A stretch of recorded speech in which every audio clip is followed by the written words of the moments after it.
Baik, terima kasih Pak Hasanuddin untuk penjelasannya mengenai kompetisi secara umum yang akan dilaksanakan untuk KKCTBN 2021. Mungkin berikutnya kita akan mendengarkan penjelasan mengenai kategori desain kapal selam yang akan dibawakan oleh Pak Hasanuddin. Silakan Pak Hasanuddin, monggo.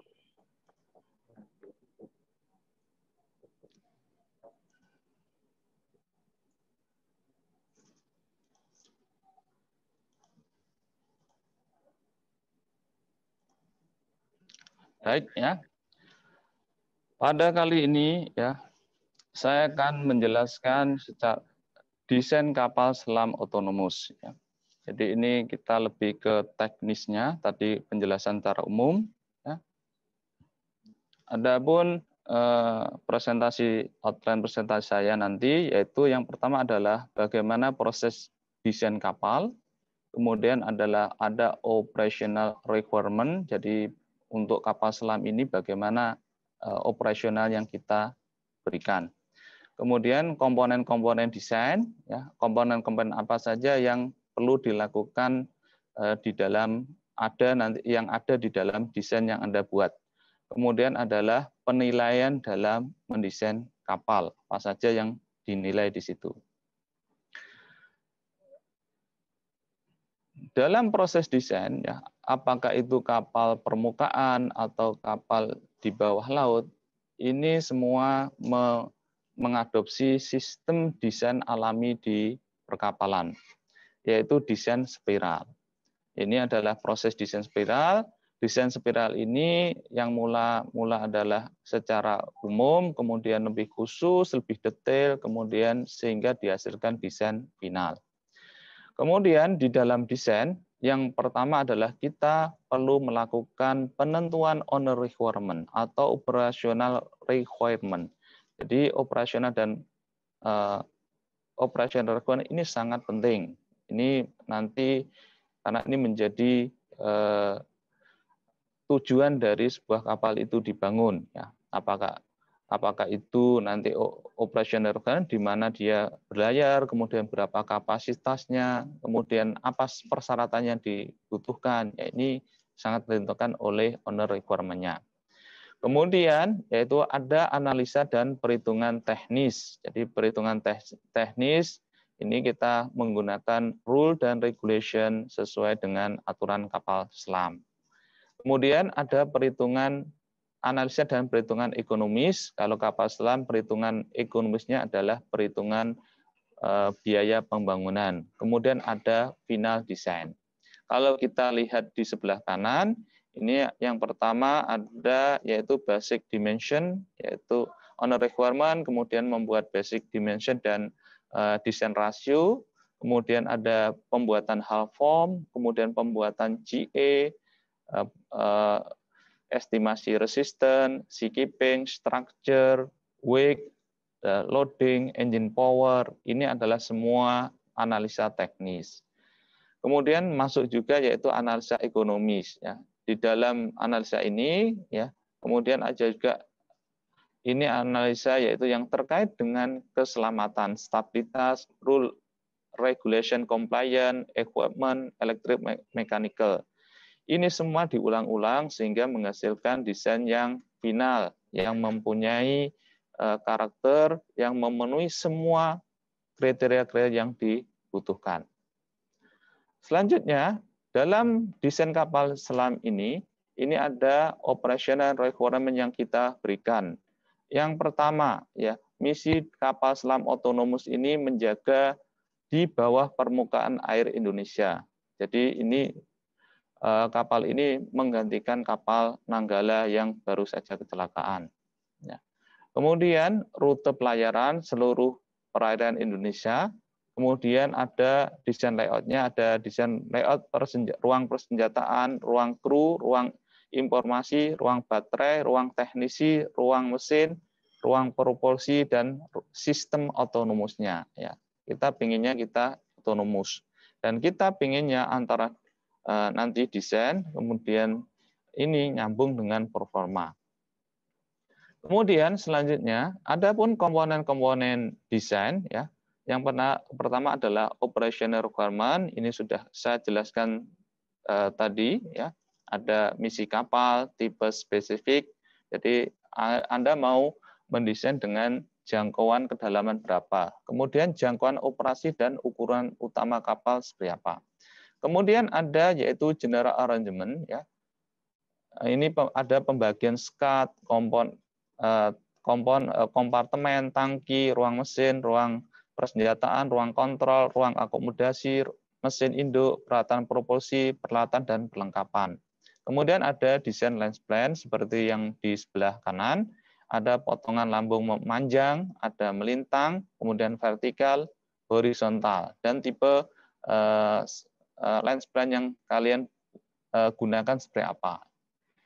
Kemudian di sini ada analisis untuk gerak, ya, ada turning, zigzag, respon, kemudian terhadap gelombang. Kemudian untuk keselamatan ada desain untuk keselamatan berupa stabilitas kapal seperti yang sebelah kanan, ya, ini ada stabilitas untuk kapal selam. Kemudian ada perhitungan scantling, ya, untuk konstruksinya, ya, boleh dilakukan analisa secara menggunakan rule atau menggunakan CFD, terserah, sehingga nanti akan ditemukan tebal plat profil. Kemudian desain midship section seperti sebelah kanan, ini adalah gambaran midship section dari sebuah kapal selam. Kemudian ada desain kamar mesin, yaitu ada letak mesin induk, ya, mesin bantu, pompa, transmisi, kemudian ada propulsion. Kemudian ada desain kebutuhan power seperti sebelah kanan, jadi baterainya butuh berapa. Kemudian ada desain kontrol otonomusnya, ya, ada kontrolnya sistemnya, nanti diagram-diagramnya itu bisa ditunjukkan. Ya. Kemudian selanjutnya adalah gambaran 3D. Gambaran 3D ada gambaran interior, ya, yaitu bagian bagian luar kapal, jadi tampak luar itu seperti apa. Kemudian ada interior, bagian dalam, komponennya di mana saja, seperti sebelah kanan. Kemudian ada gambaran tentang kapal yang sedang battle atau sedang melakukan misi untuk peperangan, siap perang, ya, seperti apa. Apakah menggunakan senjata balistik, udara, atau senjata torpedo. Kemudian ini adalah komponen-komponen penilaian, yaitu pendahuluan, ini 5%, GA 10%, lens plan 10%, olah gerak 5%, perhitungan stabilitas 10%, perhitungan sistem 5%, desain konstruksi midship 5%. Kemudian ada desain persenjataan 5%, kamar mesin, 5%, desain kebutuhan power 10%, desain sistem kontrol otonom 10%, gambaran 3D, ya, selam dari luar atau eksterior 5%, gambaran kapal selam dari dalam interior 5%, gambaran 3D ketika kapal battle 5%, kemudian penutup. Ya. Ini adalah komponen-komponen penilaian yang akan diberikan oleh Dewan Juri. Kemudian sekian dari saya, terima kasih. Baik, terima kasih penjelasannya dari Bapak Hasanuddin. Untuk kategori desain kapal selam, mungkin kita akan membawakan penjelasan 3 kategori dahulu, baru berikutnya kita akan membuka sesi tanya jawab. Sesi berikutnya mengenai penjelasan desain kapal patroli luar pantai yang akan dibawakan oleh Bapak Arief Budianto. Apakah? Oh ya, silakan Bapak Arief. Ya. Bismillahirrahmanirrahim. Assalamualaikum warahmatullahi wabarakatuh. Selamat pagi semuanya. Salam sehat buat kita semua. Terima kasih Pak moderator dan juga Pak juri atas waktu yang diberikan. Pada kesempatan kali ini, saya akan membawakan sosialisasi dan juga workshop untuk Lomba Desain Inovasi Kapal Patroli Laut Lepas Autonomous. Di dalam istilah internasional, kapal patroli laut lepas ini dikenal juga sebagai offshore patrol vessel. Nah, pada kesempatan desain ini, offshore patrol vessel yang akan dilombakan yaitu untuk keperluan hankam, artinya ini adalah kapal perang. Kemudian ada salah satu sistem yaitu autonomous, ya mungkin bisa dikembangkan salah satu sistem yang nanti bisa menggunakan autonomous. Baik, tadi sudah disampaikan oleh Pak Hasanuddin bahwasanya di dalam sebuah proses desain kapal itu menggunakan teori spiral design. Nah, di dalam spiral design itu pertama harus ada mission requirement-nya. Jadi untuk inovasi desain kapal patroli laut lepas autonomous, ketentuan yang harus dipenuhi yang pertama adalah karya harus orisinal, bukan plagiat dari hasil pekerjaan orang lain atau desain dari yang ada di internet. Artinya kita sangat menjunjung tinggi nilai orisinal dari setiap yang dikerjakan oleh mahasiswa. Jadi secara konsep mungkin boleh meniru, tetapi ada satu inovasi yang bisa dikembangkan secara orisinal. Kemudian dari segi misi, kapal patroli laut lepas harus dilengkapi persenjataan berat, yaitu meriam dan juga misil. Nanti kita coba sedikit jelaskan meriam dan misil. Kemudian dari rute pelayaran, yaitu seluruh perairan Indonesia. Kemudian layout ruangan dimulai dari ruang persenjataan, ruang kru, ruang informasi, ruang teknisi, ruang mesin, ruang propulsi, dan sistem autonomous. Kemudian dari segi konsep desain harus memenuhi semua kebutuhan layout ruangan, aspek teknis, regulasi, dan sistem persenjataan kapal. Nah, sedikit membahas tentang patroli di laut lepas atau offshore patrol vessel. Kita harus mengetahui dulu batas-batas teritori ataupun batas laut yang sudah diatur ataupun sudah disepakati oleh internasional. Nah, di dalam batas laut perairan Indonesia, kita mengenal ada 4 perairan yang disebut. Yang pertama yaitu perairan kepulauan dan pedalaman, kemudian laut wilayah atau zona teritori, kemudian zona tambahan itu 24 mil dari daratan, kemudian ZEE atau zona eksklusif ekonomik itu 200 nautical mil. Nah, yang disebut sebagai offshore patrol vessel yaitu di antara ZEE dan juga di luar ZEE. Tapi dalam kaitan ini di dalam menjaga keamanan teritori ataupun keamanan laut lepas Indonesia, yang pertama yaitu khususnya di dalam batas ZEE. Nah, ZEE sendiri ada beberapa laut lepas yang berhubungan dengan negara tetangga, seperti di Laut Arafuru dengan Australia, kemudian Samudra Pasifik dengan Kepulauan Palau, kemudian laut berbatasan dengan Filipina, Laut Cina Selatan berbatasan dengan beberapa negara yang memang sedang banyak diperbincangkan dalam dunia militer. Nah, nanti di dalam tahapan ini tentunya harus dipikirkan bagaimana daya jelajah yang harus memenuhi kriteria kecukupan bahan bakar dan seterusnya, kemudian keandalan di dalam mengarungi samudra, khususnya gelombang tinggi dan seterusnya. Kemudian karena ini adalah kapal perang, yaitu atau kapal patroli lepas laut yang untuk perang harus mempunyai stabilitas yang baik. Nah, sedikit bicara tentang klasifikasi kapal perang untuk offshore patrol vessel. Kita mengenal ada 4 jenis kapal perang. Yang pertama adalah cruiser atau kapal penjelajah, kemudian destroyer atau kapal perusak, kemudian ada kapal pengiring yaitu fregat dan juga korvet. Nah, masing-masing mempunyai karakteristik yang spesifik.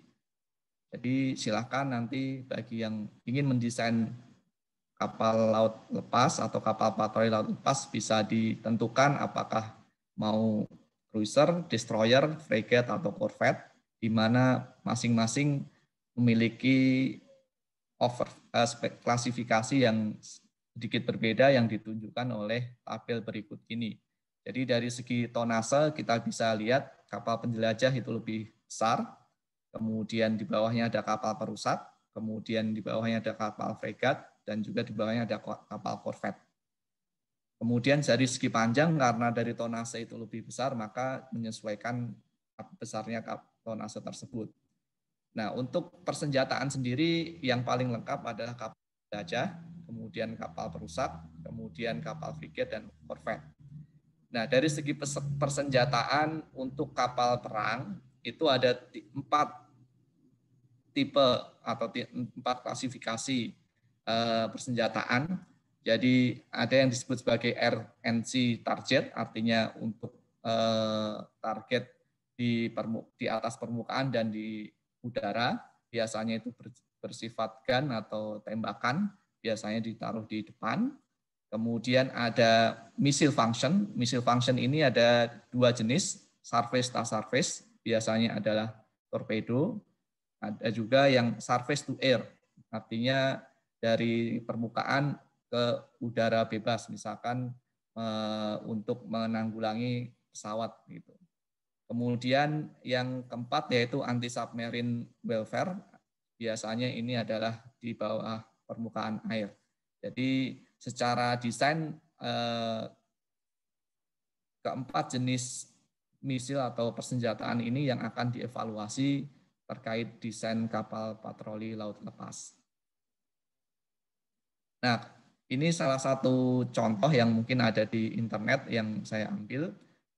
Jadi beberapa jenis peralatan atau beberapa jenis persenjataan yang digunakan, yang sebagai contoh misalkan misil balistik, kemudian misil jarak menengah, kemudian untuk jarak dekat itu biasanya pakai palang, itu dalam berapa 1 menit itu bisa berapa ratusan senjata, kemudian airgun seperti biasa, dan beberapa misalkan menggunakan anti-submarine device dan seterusnya. Indonesia sendiri kita mempunyai tipe corvette, artinya di tipe tengah-tengah antara tipe destroyer dan juga frigate, yaitu RI Oswald Siahaan. Di sini kita mendapatkan salah satu gambar yang cukup menarik, yaitu kapal sedang meluncurkan salah satu misil. Nah, di sini tentu salah satu kriteria yang sangat kritikal, yaitu stabilitas kapal tersebut ketika menembakkan sebuah misil. Sehingga ini juga menjadi salah satu performa atau penilaian performa dari stabilitas kapal tersebut. Nah, kemudian dari segi teknis pengumpulan nanti untuk desain kapal patroli laut lepas dalam bentuk laporan, termasuk tulisan, perhitungan, gambar, diagram, itu tidak boleh lebih dari 30 halaman. Kemudian dengan format yang sudah ditentukan di dalam panduan. Kemudian untuk laporan dalam bentuk gambar atau diagram mengikuti aturan gambar teknik ISO. Kemudian untuk kertas laporan bisa digunakan A4, dan untuk gambar dan diagram bisa menggunakan A3. Mungkin sebagai salah satu informasi, di dalam sebuah proposal desain atau desain sebuah kapal itu mengandung banyak informasi. Yang pertama informasi dalam bentuk tulisan, kemudian dalam bentuk diagram, kemudian dalam bentuk gambar. Nah, ini harus dilaporkan, harus disusun dengan baik, sehingga ini menjadi satu desain yang memang bisa dipertanggungjawabkan. Nah, kemudian komponen-komponen desain tadi sudah disinggung oleh Pak Hasanuddin, secara umum itu hampir sama dengan yang tadi disebutkan. Tapi di sini saya ingin point out bahwa untuk kriteria penilaian sendiri ataupun apa yang disebut sebagai desain kapal itu mengandung kira-kira 14 sampai dengan 16 poin ini, sehingga dengan adanya satu kelompok tim yang disusun atau diwakilkan oleh universitas nanti bisa saling bekerja sama sehingga bisa menghasilkan satu desain yang komprehensif. Jadi untuk komponen desain tadi sudah disebutkan ada operational requirement, itu harus jelas, jangan sampai tidak sesuai dengan tema yang ditentukan. Kemudian general arrangement ini sudah familiar untuk mahasiswa di teknik perkapalan, atau rencana umum atau layout dan seterusnya.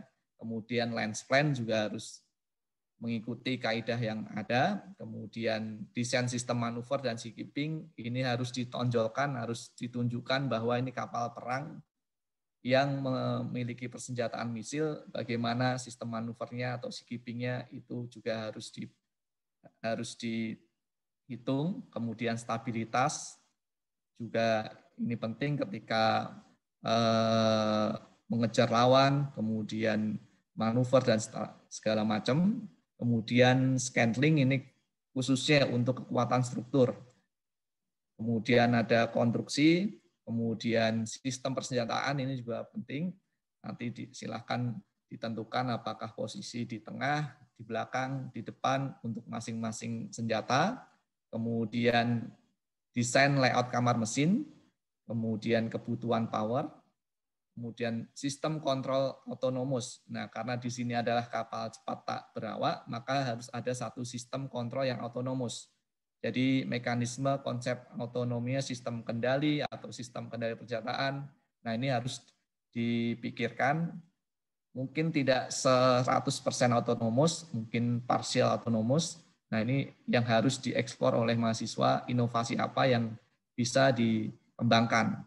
Sebagai contoh misalkan di dalam sistem atau di dalam hierarki persetujuan menembakkan rudal, misalkan itu langsung oleh Pak Presiden, misalkan seperti itu, apakah ada hierarkinya seperti apa, atau otonomus dan seterusnya, sehingga tidak terjadi satu miskomunikasi, sehingga tidak dan juga sesuai prosedur seperti itu. Nah, kemudian untuk gambar selain tadi sudah ada gambar GA, gambar lens plan, dan juga kurva-kurva yang lain, kita juga memerlukan satu gambar 3D atau gambar 3 dimensi yang secara rendering atau secara bayangan, imajinasi kita bisa membayangkan seperti apa desain kapal yang dirancang oleh mahasiswa tersebut. Nah, kemudian terakhir juga perlu adalah salah satu referensi atau daftar pustaka yang digunakan. Ini penting karena tadi semangat di awal yaitu originalitas dari desain ini juga diperlukan. Untuk sistem penilaian sendiri tadi sudah disampaikan secara umum ada 14 poin. Jadi untuk yang poin pendahuluan yang tadi berisi requirement, cover, dan seterusnya itu 5%, GA itu 10%, lens plan 10%, desain sistem maneuvering 10%, stabilitas 10%, scanling 5%, midship section 5%, persenjataan itu 5%, layout kamar mesin 10%, kebutuhan power 10%, gambar 3D secara total itu 15%, kemudian daftar pustaka dan juga bibliografi sebagai administrasi itu 5%. Mungkin demikian yang bisa kami sampaikan. Mudah-mudahan bisa bermanfaat. Terima kasih. Wassalamualaikum warahmatullahi wabarakatuh.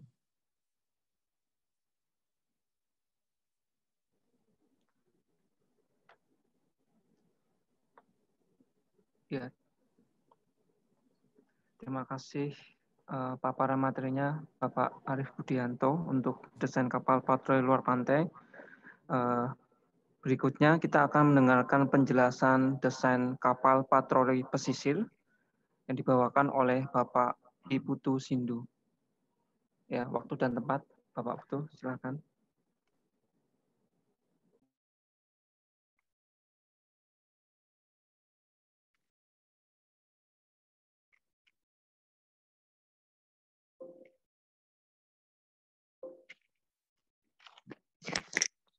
Baik, rekan-rekan mahasiswa semua dan Bapak Ibu pembimbing di seluruh tanah air yang saya hormati, Selamat pagi, salam sejahtera buat kita semua.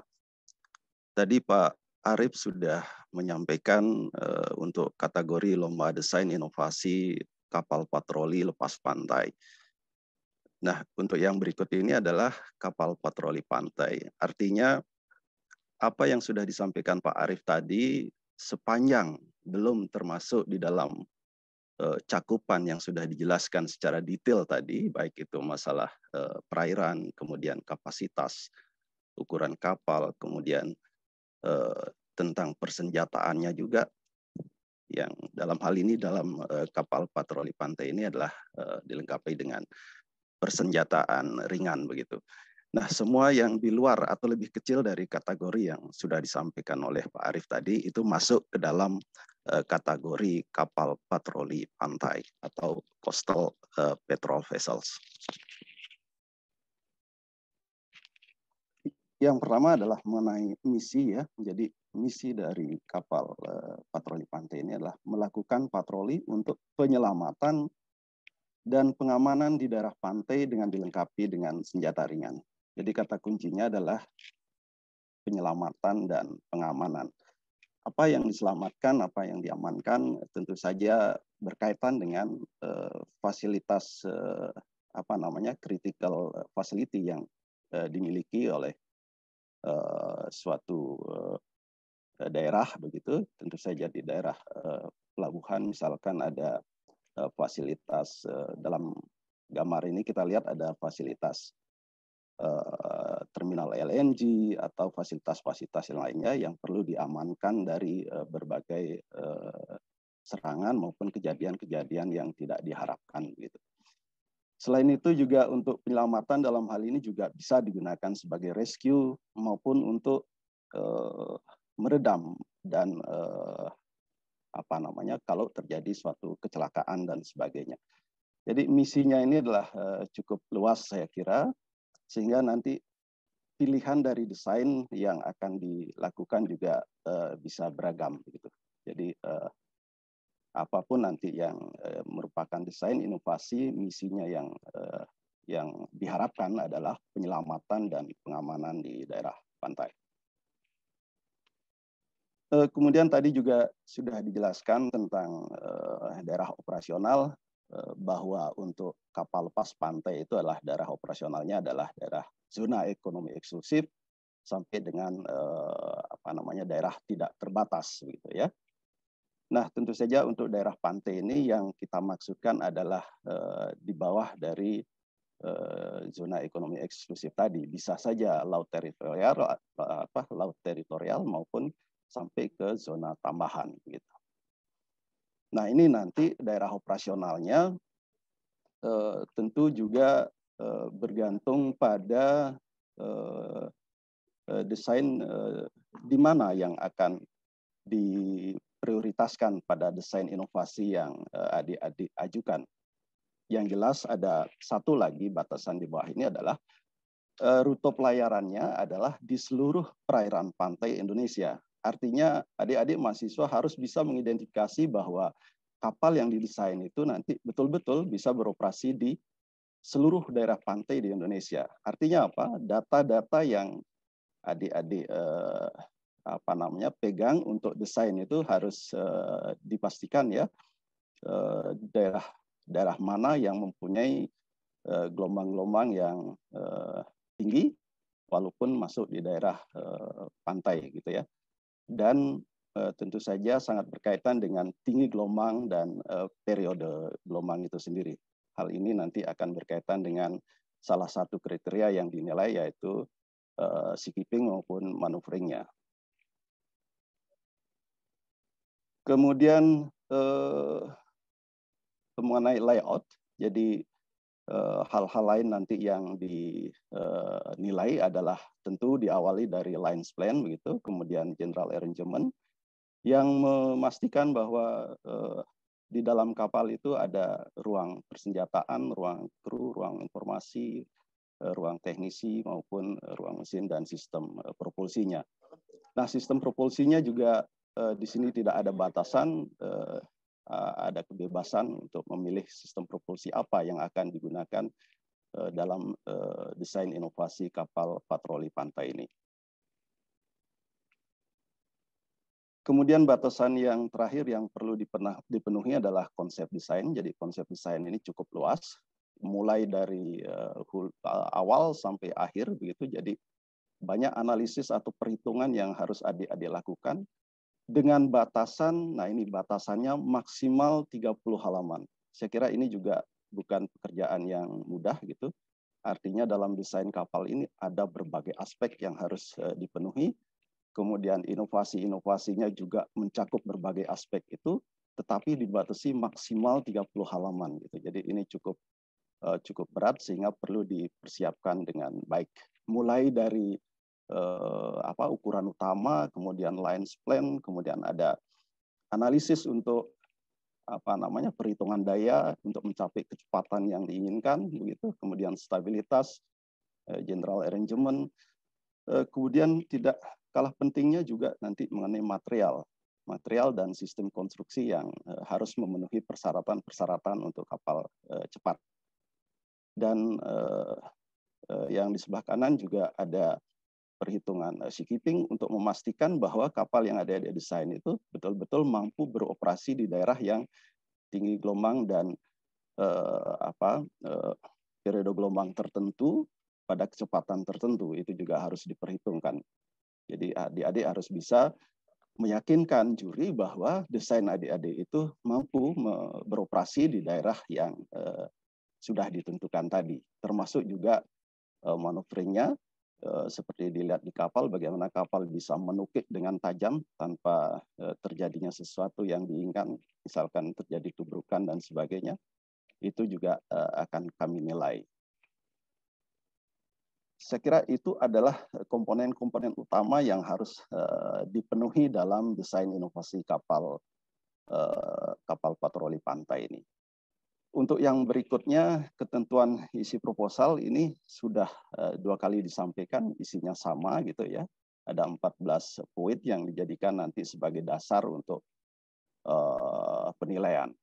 Mulai dari kelengkapan proposal, lines plan, kemudian general arrangement, desain sistem persenjataan. Di sini juga sudah dijelaskan tadi, yang mana merupakan persenjataan ringan, itu sudah disampaikan oleh Pak Arief tadi. Artinya kaliber senjata yang digunakan itu lebih kecil daripada yang sudah ditentukan di kapal patroli lepas pantai tadi.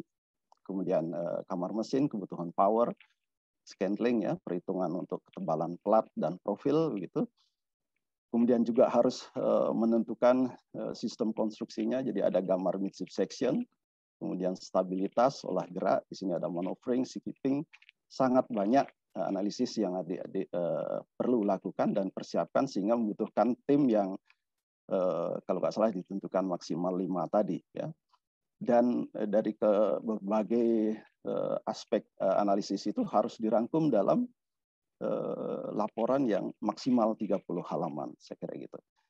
Kemudian juga adik-adik harus mempersiapkan eksterior design dan interior design, termasuk juga 3 dimensi dalam ketika melakukan pengamanan di pantai ataupun di pelabuhan. Dan yang terakhir juga tidak kalah pentingnya, daftar pustaka juga perlu diperhatikan ya, cari referensi yang terkini dan lebih banyak lebih bagus gitu. Mengenai persentase penilaiannya juga tadi sama dengan yang disampaikan Pak Arief, ada 14 poin. Mungkin tadi di Pak Arief ada 15 poin karena ada sistem otonomous ya. Di dalam kapal pantai ini tidak ada sistem otonomosnya. Jadi hanya 14 butir yang merupakan kriteria penilaian. Saya kira itu. Kemudian dari banyak proposal yang akan masuk, kita akan memilih finalis 5 besar gitu ya, yang diberi kesempatan untuk melakukan presentasi. Jadi bobot penilaian presentasi akan diukur juga dengan bobot 50% ya, dari proposal 50% dan presentasi 50%. Demikian saya tutup dengan puisi ikan paus, ikan pari lewati palung lintas bahari. Melalui KKCTBN ini Nusantara berjaya kembali. Terima kasih.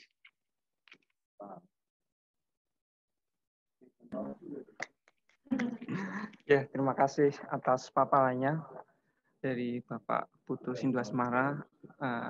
Untuk 3 kategori ini mungkin kita bisa mulai sesi tanya jawab yang bisa ditulis di question and answer atau di chat. Mungkin kita mulai dari chat dulu ya. Ini yang SD Ahmad dan Klaten itu mana ini?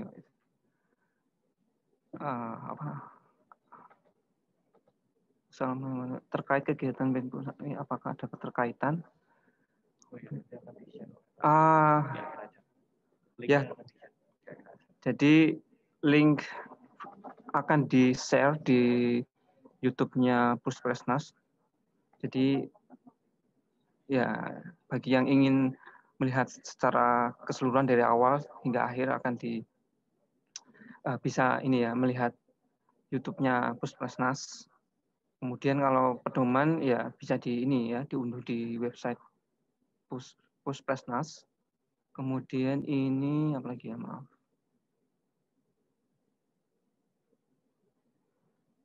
Ini materi sudah dijawab ya. Mungkin ke question and answer ya. Ini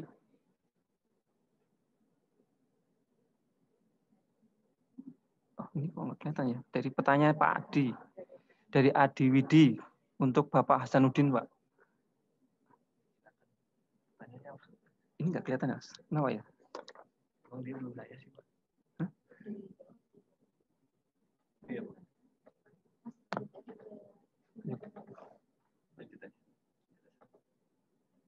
Lanjut ke materi berikutnya. Nggak ada pertanyaan soalnya. Tadi ada pertanyaan. Satu. Dari TS. Dari mana? Dari TS tadi satu. Sudah jawab. Oke ya. Jawab tuh. Oh ya. Ya, jadi ini ada pertanyaan dari QA-nya ya. Ada 2 pertanyaan. Ya.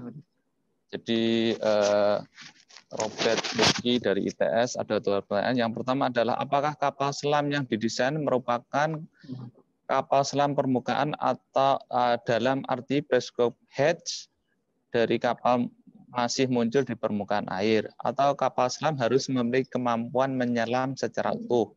Jika kapal harus bisa menyelam secara utuh, kemudian kapal selam harus memiliki kemampuan menyelam maksimal berapa ya? Jawaban dari Dewan Juri seperti ini ya. Jenis kapal selam diperbolehkan apakah Anda itu menggunakan kapal selam permukaan atau kapal selam laut dalam. Jadi ini dibebaskan ya. Jadi tidak harus satu ya. Anda pilih sendiri. Tetapi untuk ke dalam penyelaman itu Anda sesuaikan dengan kebutuhan yang ada di Indonesia. Ya, ada beberapa tipe kapal selam, apakah itu ya untuk laut dalam atau laut cuma permukaan atau laut jangkauan menengah. Ya, Anda tentukan, tetapi alasan menentukan itu jelas bahwa ini dibutuhkan kapal ini dengan kedalaman sekian sehingga dibutuhkan untuk desain kapal selam permukaan dengan kedalaman sekian.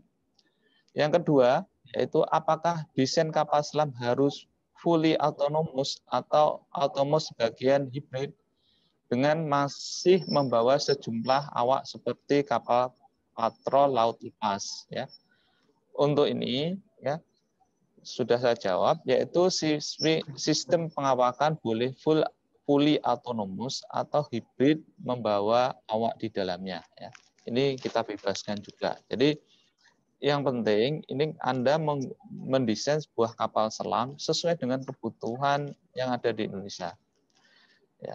Kemudian boleh fully autonomous atau memang hybrid. Silahkan. Itu jawaban dari saya. Ya, baik. Terima kasih Pak Hasanuddin atas jawaban dari pertanyaan Mas Luki. Robotologi ya, oke. Ini ada 3 pertanyaan ya. Dari Adi Widi, pertanyaannya adalah untuk perhitungan dan analisa ekonomi, item apa saja yang perlu diperhitungkan? Ini bagaimana ini, Pak Dewan Juri? Apakah audio dari Zoom sudah masuk ke OBS dengan benar? Kita akan buka Zoom-nya.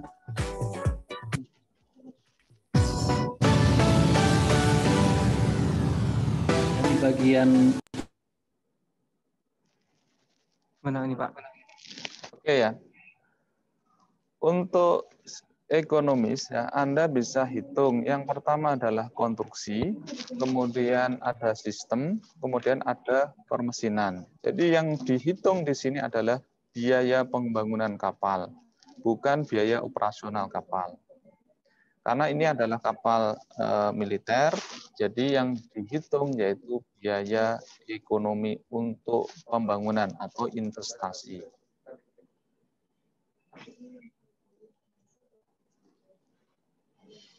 Oke, pertanyaan dari Mas Adiwidi sudah dijawab oleh Pak Hasanuddin. Mungkin cukup ya, saya cukupkan. Untuk pertanyaan yang kedua ini dari Mas Nurul Huda. Untuk instansi dari KKP, apakah boleh ikut KKCTBN, Pak? Mungkin ini kayaknya Politeknik Perikanan atau apa gitu, Pak. Apakah instansi yang di luarnya Kemendikbud itu boleh ikut lomba ini? Misalnya ada ya sekolah-sekolah yang sekolah tinggi perikanan dan lainnya tertarik untuk ikut lomba ini, apakah bisa? Mungkin sementara kita pending dulu ya. Kita mungkin pending dulu dengan. Oh, oke. Ya. Oke, ya. Atau mute dulu, di mute dulu. Ya, ini maksudnya di mute dulu, kita runding dulu anunya. Ya, di mute semuanya. Gimana? Ya, maksudnya ini kan instansi dari selain Dikbud. Ya. Ya.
Siapa, Pak?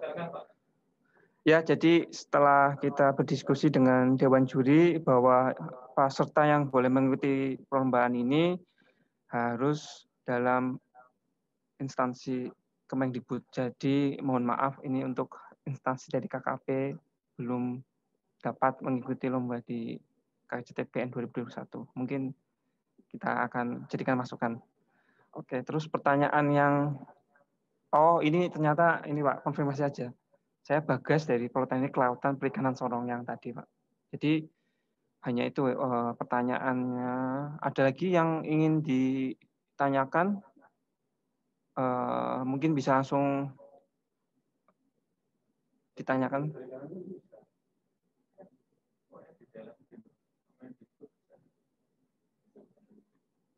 Oh, ini ada lagi, Pak.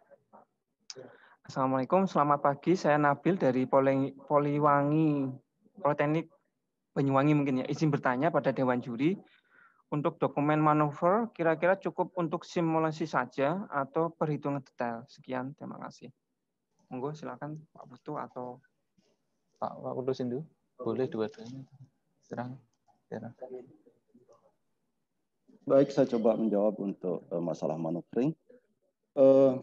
Simulasi maneuvering yang kita kenal dengan maneuvering prediction itu tentu saja dilakukan berdasarkan perhitungan-perhitungan yang sudah diterima di berbagai publikasi-publikasi internasional. Itu sudah berbagai metode perhitungan bisa dilakukan gitu.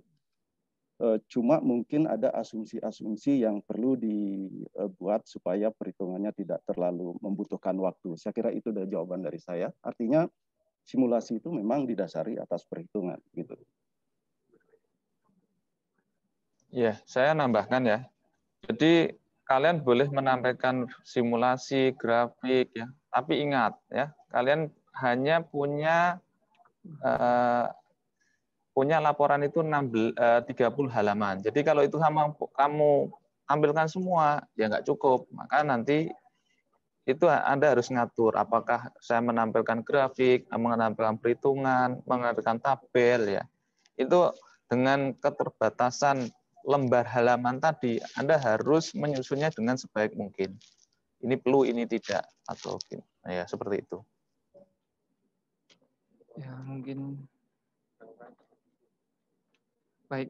Terima kasih atas jawaban dari Pak Putu Sindu dan tambahan dari Pak Hasanuddin. Ini ada 2 pertanyaan lagi, Pak. Ini Rozak izin bertanya, apakah harus menggunakan sistem peluncur rudal harus mengikuti tutorial di YouTube atau diperbolehkan menggunakan sistem peluncur sendiri seperti solenoid? Jadi apakah boleh pakai sendiri atau harus mengacu yang sudah baku ya, Pak? Jadi untuk peluncur rodal itu kan kita sosialisasi di lomba pembuatan model dan performa. Sebenarnya pertanyaan bukan di sini. Ya, nanti itu. Ya, setelah ini ya. Oke. Nanti akan dijawab oleh juri yang bersangkutan. Baik. Terima kasih Pak Hasanuddin. Ini ada yang resen. Mungkin ini dulu ya yang ini, Pak. Ini ada yang dari Reza Bagus Ramadan dari tim Nawasena ITS. Izin bertanya mengenai kapal patroli pesisir untuk Pak Putu. Apakah kapal yang didesain harus full autonomous atau hybrid? Kemudian yang kedua, untuk laporan kapal patroli pesisir, apakah perlu mencantumkan analisa keekonomian?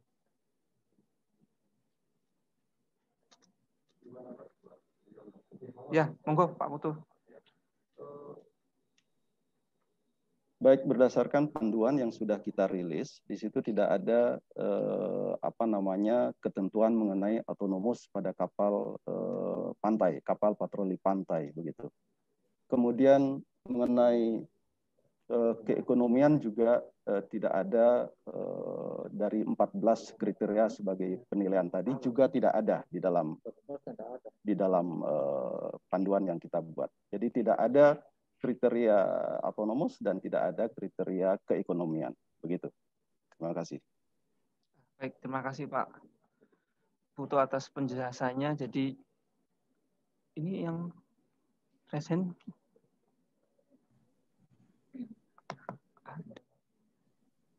Oh ya, ini ada yang resen 3 ini. Oke, ini ada pertanyaan langsung yang ingin diajukan mungkin dari 4. Mungkin dari user Amrus Salam. Silakan.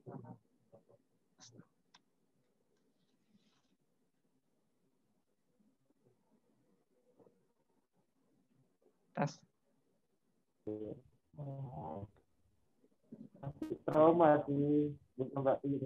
Oh, ini yang Widi Pratama ya? Ya, mungkin dari Widi Pratama dulu. Mungkin silakan. Mungkin pertanyaannya sudah kali Mas. Yang tadi. Yang kali. Udah ya.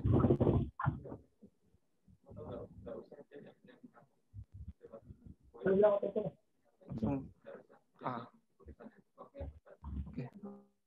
Oke. Terima kasih.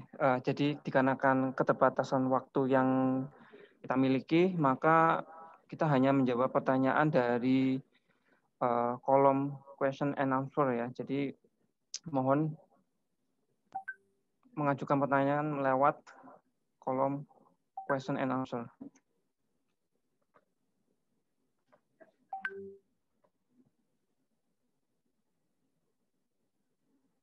Bagaimana? Ada yang ingin ditanyakan lagi dari peserta untuk 3 kategori yang sudah dijelaskan dari 3 juri? Baik, karena waktunya yang terbatas, kita akan ke sesi berikutnya untuk 3 kategori untuk performance. Oke. Jadi untuk kategori berikutnya kita akan mendengarkan penjelasan mengenai lomba ESV kapal selam yang akan dibawakan oleh Bapak Andi Haris. Ya, waktu dan tempat dipersilakan Bapak Andi Haris. Terima kasih Bapak Moderator. Baik, saya akan lanjutkan dengan kategori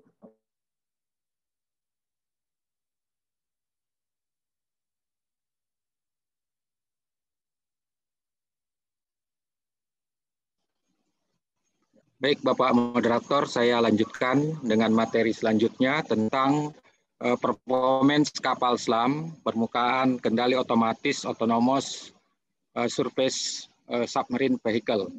Assalamualaikum warahmatullahi wabarakatuh. Selamat pagi, salam sehat untuk kita semua. Terima kasih kepada adik-adik mahasiswa yang telah ikut serta dalam sosialisasi ini, dan terima kasih pula kepada pembimbing telah mengikuti sosialisasi. Baik, saya akan lanjutkan.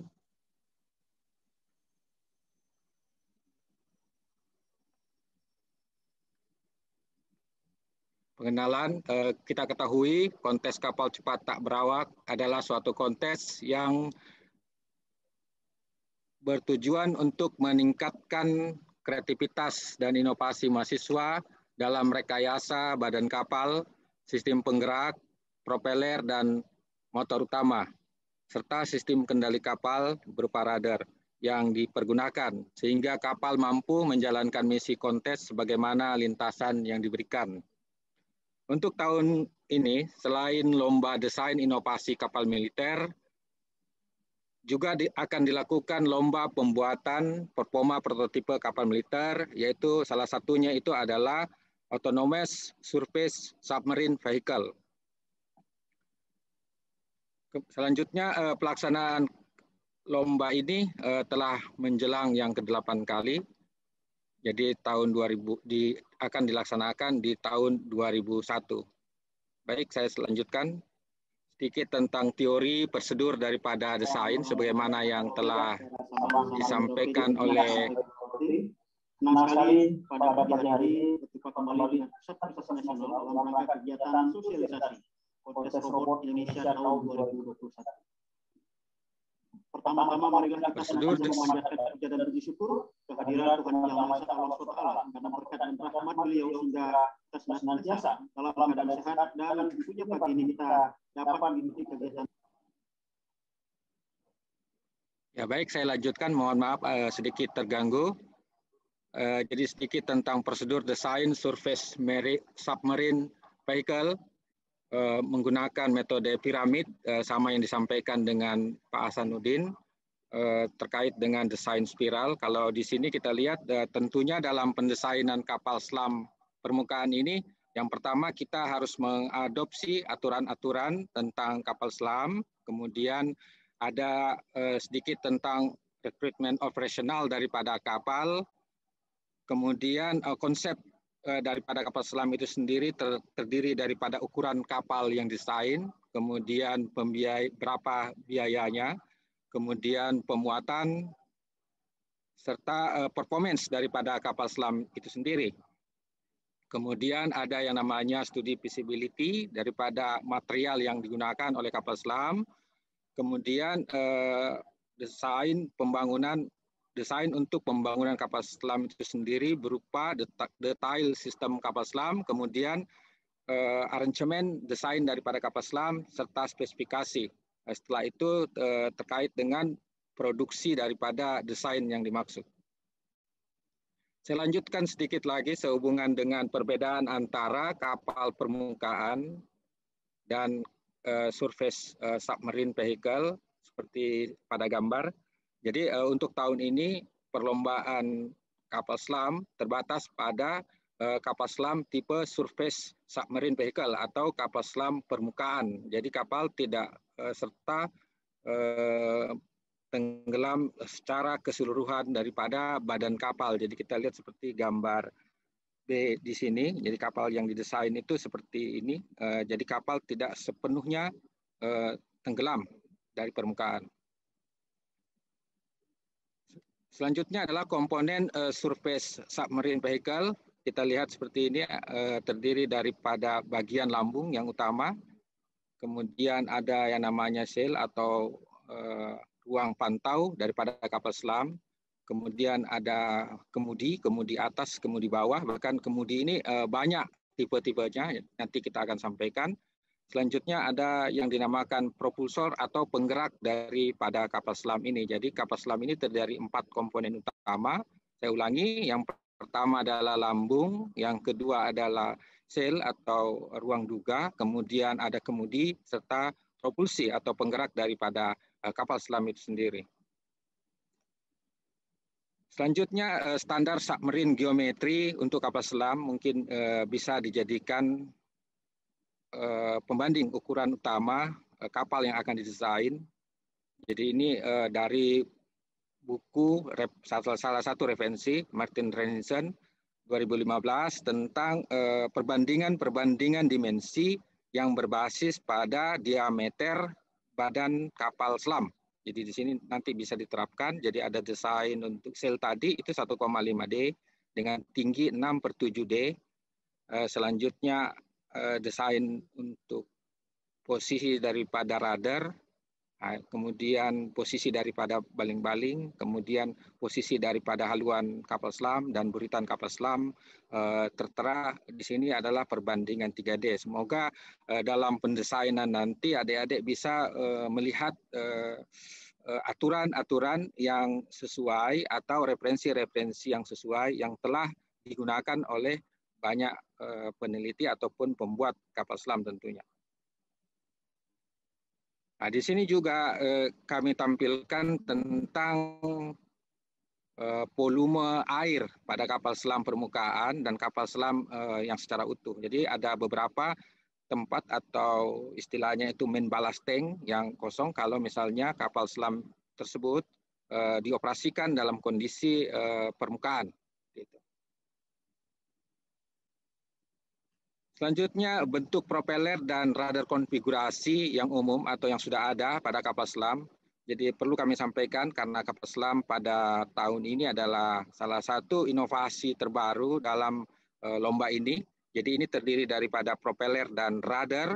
Jadi gambarnya seperti ini adalah propeller kapal selam, kemudian radar kapal selam. Radarnya ini ada berbagai macam bentuk. Jadi yang di sini itu bentuknya adalah bentuk X, kemudian ada juga yang namanya bentuknya inverter Y, bentuk Y. Selanjutnya ada bentuk tambah, crucial form atau pentaform. Ini pentaform 5 radar 5. Jadi adik-adik bisa, adik-adik mahasiswa tentunya bisa mengadopsi desain-desain ini dalam rangka mengikuti perlombaan kontes kapal cepat tak berawak tahun ini. Nah, sekarang kita mau bicarakan tentang misi kapal selam sendiri yang akan kita desain. Jadi di sini ada visualisasi kapal selam permukaan. Jadi kapal selam permukaan kendali otomatis ini dengan misi yang pertama adalah menghancurkan pertahanan kapal permukaan. Nah, tentunya ini ada kaitannya dengan peluru torpedo yang akan digunakan. Jadi tahun ini semua desain kapal yang kita buat, baik desain maupun performance, itu menggunakan peluru kendali atau misil, kemudian menggunakan juga peluru torpedo. Pada kontes ini peserta, jadi perlu diingat, pada kontes ini peserta mampu membuat model kapal selam permukaan dan persenjataan torpedo yang dilengkapi piranti lunak elektronik otomatis atau sensor warna sebagai pengganti remote control. Jadi perlu ditekankan untuk lomba ini tidak menggunakan remote control, tetapi menggunakan full autonomous. Jenis kapal autonomous surface marine submarine vehicle adalah bagian yang tadi disampaikan adalah lambung, ya, lambung atau badan kapal tercelup di air, kecuali ruang peskoskop atau ruang duga atau ruang pemantau. Kemudian persenjataan torpedo ditempatkan di dalam kapal minimal 1 buah torpedo elektrik. Baik, saya lanjutkan. Ini tentang ketentuan lomba. Yang pertama, seperti lomba-lomba yang lain, prototipe kapal selam yang dibuat harus bersifat sepenuhnya otonom. Ya, semua keputusan kendali kapal harus dengan sensor warna, sensor deteksi objek non kamera, ya, seperti laser, ultrasonik, proximity, GPS tracking dan sejenisnya itu dilarang digunakan. Jadi full otonomous. Kemudian seperti tahun sebelumnya ini masih sama, ya, referensi warna itu mengacu pada produk Elox yang dapat dilihat pada website yang tertulis, ya. Jadi ini ada pada buku panduan. Kemudian tetap kita menggunakan warna merah dan hijau, ya, sebagai kontrol kendali daripada pergerakan kapal selam yang kita akan desain. Kemudian saya lanjutkan spesifikasi prototip kapal itu dengan berat minimal 7 kg, ya. Jadi minimal 7 kg. 7 kg ini sudah keseluruhan lambung dan sistem yang lain. Jadi total. Jadi kalau kita timbang di kilo, jumlahnya itu minimal 7 kg. Kemudian prototip kapal harus memiliki energi listrik mandiri. Ya, jadi tentu ada baterai untuk energi daripada kapal selam yang dimaksud. Saya lanjutkan, prototipe kapal tidak diperbolehkan menggunakan kendali luar atau external remote control. Tadi juga saya sudah sampaikan, kita perlu ingat bahwa untuk ASSP ini adalah full autonomous. Kemudian sistem penggerak terletak di buritan kapal dengan penggunaan propeller ataupun propulsi udara. Jika memungkinkan, ya, propulsi udara yang dimaksud ini jika memungkinkan posisi daripada kapal selam yang dimaksud. Jadi kalau misalnya tidak memungkinkan, mungkin menggunakan submerged propeller tentunya, atau propeller yang tenggelam. Kemudian kita lanjutkan, setiap tim yang lolos atau lolos 10 besar, ya, dari proposal yang dimasukkan, dinyatakan lulus 10 besar, wajib mengunggah, ya, salinan rekaman video ke website panitia dan YouTube tentunya. Saya lanjutkan, setiap yang lolos sebagai finalis 5 besar diberikan waktu kontes selama 15 menit, ya, untuk performa secara daring, secara luring, ya, di lokasi lomba. Jadi saya ingatkan, yang 5 besar ini luring. Tadi sudah ada syaratnya, pesertanya maksimal 5 orang, tetapi yang boleh luring itu adalah 3 orang. Ditambah pembimbing tentunya. Prototipe kapal sebaiknya memiliki saklar otomatis power off button untuk dihentikan dalam keadaan darurat. Jadi maksudnya ini saklar otomatisnya itu berada di luar lambung kapal. Kebetulan kapal kita ini adalah semi submarine atau kapal selam permukaan, masih bisa kita meletakkan yang namanya power off button yang dimaksud. Saya lanjutkan, setiap konstruksi yang memiliki bentuk yang berbahaya harus diidentifikasi dan ditutupi selama kontes berlangsung. Jadi kalau misalnya bagian-bagian yang rawan, ya, baik terhadap kesempurnaan kapal maupun terhadap benda di sekitarnya, itu perlu dilindungi. Saya lanjutkan terhadap ketentuan ini. Yang pertama, prototipe kapal sebaiknya kedap air, ya, tentu, ya, waterproof. Jadi walaupun semi submarine, tapi tetap waterproof atau kedap air, ya, untuk menghindari air yang masuk ke dalam lambung mengenai peralatan elektronik khususnya. Saya lanjutkan, prototipe kapal yang pernah dikonteskan pada event lain, ya, di luar event ini, misalnya di mana, ya, itu tidak boleh diikut sertakan lagi. Jadi kapal-kapal yang dilombakan betul-betul original dan memang baru pertama kali mengikuti lomba. Selanjutnya, penggunaan smartphone tidak diperbolehkan karena di dalamnya dilengkapi sensor kompas, ya, di dalam handphone yang dimaksud, GPS dan sebagainya. Jadi perlu saya tekankan kembali, submarine yang kita akan bikin ini dengan kendali full autonomous, jadi tidak dilengkapi dengan komponen-komponen yang dimaksud dalam smartphone yang digunakan. Selanjutnya, penggunaan jumlah baterai dan tegangan pada kapal dibebaskan, ya. Jadi selagi kapalnya mampu untuk mengangkat baterai, ya, atau sumber energi, itu tidak ada masalah, ya. Jadi tidak dibatasi. Selanjutnya, persenjataan torpedo dibuat menggunakan sistem elektrik atau kompresor minimal berjumlah 1 buah. Jadi sempat ditanya tadi apakah harus mengikuti prosedur di YouTube atau tidak. Ya, boleh-boleh saja, ya. Jadi kita juga memperbolehkan peserta untuk inovasi, ya, terhadap persenjataan torpedo yang dimaksud, ya. Jadi yang penting torpedo yang dimaksud bisa difungsikan, ya, sebagai pelumpuh kapal musuh itu sebenarnya, ya. Jadi prosedur di YouTube itu hanya untuk membantu kita dalam membuat satu inovasi baru tentunya. Di sini terlihat mekanisme lomba, jadi sudah disampaikan tadi, jadi ada yang namanya proposal, ya, proposal. Jadi biasanya proposal ini dibuat sesuai dengan ketentuan pada buku panduan. Jadi banyak kegagalan proposal untuk dinilai atau tidak bisa masuk ke 10 besar karena tidak memenuhi sesuai hal-hal yang dibutuhkan sebagaimana proposal.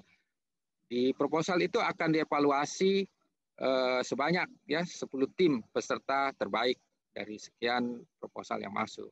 Setelah itu akan yang 10 tim peserta terbaik ini akan membuat progres, ya, dengan melaporkan video serta laporan kemajuan draft, ya, kemajuan draft laporan, draft poster juga.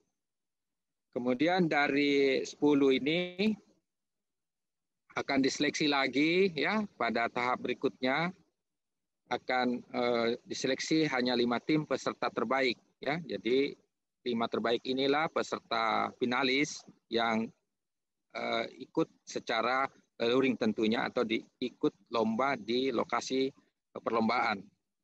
Nah, jadi mereka harus melengkapi sesuai dengan ketentuan-ketentuan yang disampaikan tadi, yaitu berupa kemajuan laporan yang dimaksud atau laporan akhir, menjelang laporan akhir daripada lomba. Kemudian pada saat lomba yang 5 besar tadi di lokasi perlombaan akan ditentukan pemenang, ya, pemenang 1, 2, 3, kemudian yang 2 itu harapan 1 dan harapan 2. Jadi mungkin ini perlu dipahami, ya, karena keterbatasan. Jadi peserta yang ikut di 5 besar hanya dipersilahkan 3 orang dari 5 peserta, ya, 5 peserta per tim, gitu. 5 orang peserta setiap tim. Nah, ini yang perlu diikutkan, perlu diikuti, ya, walaupun sudah disampaikan oleh pembicara sebelumnya, ya, tentang penilaian lomba. Namun ada beberapa perbedaan tentunya di setiap lomba. Kalau di ASP penilaiannya seperti ini jumlahnya adalah 100%, ya, atau 100 poin, ya. Yang pertama ini tentang halaman muka, ya. Halaman muka biasa kita pandang enteng, ya, tapi di situ harus lengkap sebenarnya. Yang pertama, kategori lomba itu harus tertulis, kemudian ada logo universitas, ada nama universitas, ada nama peserta, ada tahun lomba, minimal seperti itu.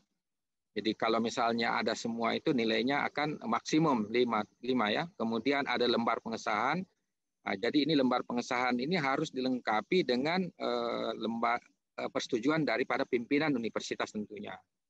Dan ada stempel dan ada tanda tangan. Ini yang biasa mengurangi nilai karena tidak ada stempel, tidak ada nilai, bahkan tidak ada stempel dan tidak ada tanda tangan, bahkan bisa saja didiskualifikasi, ya, dengan kalau misalnya tidak lengkap. Kemudian bab 1 pendahuluan, jadi apa latar belakang daripada pembuatan kapal dan lain-lain, tujuan pembuatan kapal, kemudian harapan daripada desain yang dimaksud. Kalau misalnya full itu nilainya 5. Selanjutnya nilai terbanyak 40% itu ada pada bab 2, desain dan spesifikasi. Jadi bisa dilihat di sini sama dengan kategori-kategori lain. Yang pertama ada yang namanya penentuan ukuran utama, tadi ada di PowerPoint. Untuk penentuan kapal selam itu dasarnya berdasarkan diameter lambung kapal selam. Jadi nanti bagaimana caranya menurunkan ukuran-ukuran yang dimaksud. Jadi kami tidak batasi, adik-adik peserta bisa menggunakan referensi lain yang terukur begitu. Jadi tidak ada masalah, ya, tidak ada masalah. Itu hanya pendekatan saja. Kemudian ada general arrangement, sudah dijelaskan apa itu general arrangement. Ya, general arrangement ini adalah suatu gambaran yang umum, ya, dalam satu desain kapal yang terdiri dari misalnya ruangan, kemudian ruang mesin, ruang propulsi, dan lain-lain. Jadi bisa dibaca lagi di sejumlah referensi apa itu general plan-nya. Jadi ingat, Lines Plan kapal selam tentunya beda dengan kapal pada umumnya, ya. Jadi ini mungkin yang pertama kita akan membuat ini pada lomba ini, Lines Plan untuk kapal selam. Kemudian selanjutnya tahapan pengerjaan. Ini tahapan pengerjaan bukan tahap pengerjaan desain, tetapi tahap pengerjaan model. Jadi tahap pengerjaan model itu misalnya terdiri dari yang pertama pembuatan lambung. Habis itu pemasangan permesinan, pemasangan propulsi, pemasangan sistem kendali, dan lain-lain. Jadi ini tahapan pengerjaan dalam pembuatan prototip daripada kapal. Kemudian spesifikasi peralatan, nah, ini nilainya rata-rata ada satu kurang, ya, mungkin ini 10, jadi 50 untuk nanti akan saya cek kembali atau disesuaikan dengan panduan. Jadi di bab desain dan spesifikasi ini kemungkinan 40 atau 50 ini karena ada satu nilai yang kosong. Selanjutnya bab 3, rancangan biaya dan waktu pengerjaan. Kalau di kategori desain, perhitungan ekonomi dilakukan untuk satu perancangan full kapal. Artinya biayanya itu mungkin miliaran, ya. Tapi kalau dalam lomba performance ini, untuk anggaran biaya, yang kita maksud adalah anggaran biaya pembuatan model. Ya, model ini sudah dikatakan model berarti lengkap, ya, dengan sistem-sistem yang berada di dalamnya. Jadi sistem propulsi, sistem permesinan, sistem kendali, misalnya tadi ada sistem kendali, sistem peluru kendali misalnya, ya, itu sudah terakumulasi pada anggaran biaya. Jadi kalau misalnya kita membuat model kapal selam untuk diperlombakan, itu anggarannya totalnya berapa? Jadi ini kira-kira main sekitar, ya, 20 sampai 30 jutaan. Jadi bukan anggaran biaya desain, tetapi anggaran biaya pembuatan model. Nah, ini perlu dipertegas.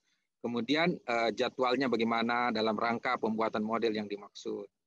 Ya, jadi sampai lomba. Jadi misalnya pada saat hari ini kita adakan sosialisasi, mungkin kita sudah bisa menjadwal besok kita membuat apanya dulu, membuat desainnya dulu misalnya, mencari referensinya dulu, itu sudah bisa dijadwal sampai pembuatan, kemudian si trial dan kapan lombanya. Selanjutnya pada bagian 6 ini bab penutup, bab 4 bab penutup. Bab penutup ini menyangkut kesimpulan tentunya dan saran. Jadi kesimpulan itu berisikan apa sih yang diperoleh setelah mendesain, kemudian setelah menguji kapalnya, kemudian kita menyimpulkan bahwa kapalnya ini mampu seperti apa dari segi performance misalnya, kecepatannya berapa, kemudian dari segi olah gerak, ada turning cycle, zigzag maneuvering misalnya, itu kemampuannya bagaimana. Nah, itu perlu disimpulkan bahwa kapalnya ini seperti ini gitu. Kemudian kalau misalnya bagus, ya, lebih bagus kalau ada daftar pustaka yang digunakan, utamanya terkait dengan aturan-aturan yang digunakan dalam perancangan kapal selam untuk dalam rangka pembuatan model. Jadi ada aturan, kemudian ada aturan atau referensi terkait dengan penentuan ukuran utama, ya. Ada aturan terkait dengan pembuatan atau pengaturan ruang, ya, pada kapal selam. Kemudian ada referensi tentang Lines Plan, ya, misalnya apa yang perlu dicermati di LNSPN-nya kapal selam, seperti itu. Jadi daftar pustaka ini sebaiknya terkait dengan apa yang kita gunakan. Jadi tidak perlu banyak, tetapi yang secara prinsip digunakan dalam desain yang kita pergunakan. Kemudian yang terakhir adalah lampiran biodata anggota tim. Kemudian apa tugas ya selama ikut lomba. Kemudian data-data lain berupa lampiran ya yang mendukung daripada laporan atau proposal yang kita bikin bisa kita lampirkan pula. Saya lanjut untuk penilaian 10 finalis ya. Ini yang biasa tidak struktur dilakukan oleh adik-adik peserta ya, calon peserta. Yang pertama finalis untuk 10 besar itu harus membuat video ya. Jadi videonya ini biasa kita sudah membuatkan aturan apa-apa atau tahapannya seperti apa gitu. Yang pertama adalah perkenalan anggota tim ya dan pekerjaannya. Itu punya poinnya adalah 10. Jadi perkenalan misalnya dari universitas apa, kemudian desainnya, nama kapalnya apa, kemudian nama pesertanya yang berjumlah 5 orang itu menyampaikan ya nama dan pekerjaannya dan nama dan tugasnya. Kemudian yang selanjutnya uraian misi ya. Jadi kita kalau misalnya tidak boleh tidak mengisi ini gitu ya, jadi supaya nilainya full. Kemudian proses pembuatan lambung kapalnya seperti apa ya. Jadi pada saat pemindahan desain ke istilahnya ke material yang akan digunakan pada pembuatan lambung itu terlihat jelas gitu. Ya, jadi bagaimana caranya transfer itu, propulsi dan permesinan itu nampak pada videonya seperti apa gitu. Bahkan kalau bagus lagi disebutkan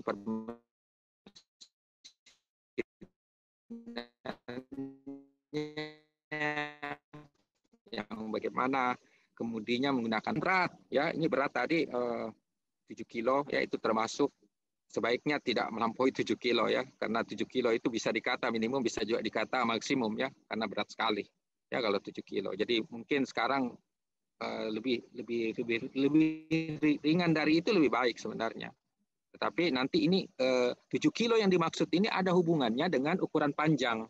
Jadi kita bicaranya dari displacement-nya 7 kilo, dari 7 kilo itu kita akan uraikan berapa panjang daripada kapal selam yang dimaksud. Jadi, berdasarkan berat 7 kilo, ya, berapa L, berapa diameter. Diameter ini sama dengan B ya, diameter sama dengan B kalau di kapal permukaan. Kalau kapal selam dia istilahnya D, tapi itu diameter sama dengan B.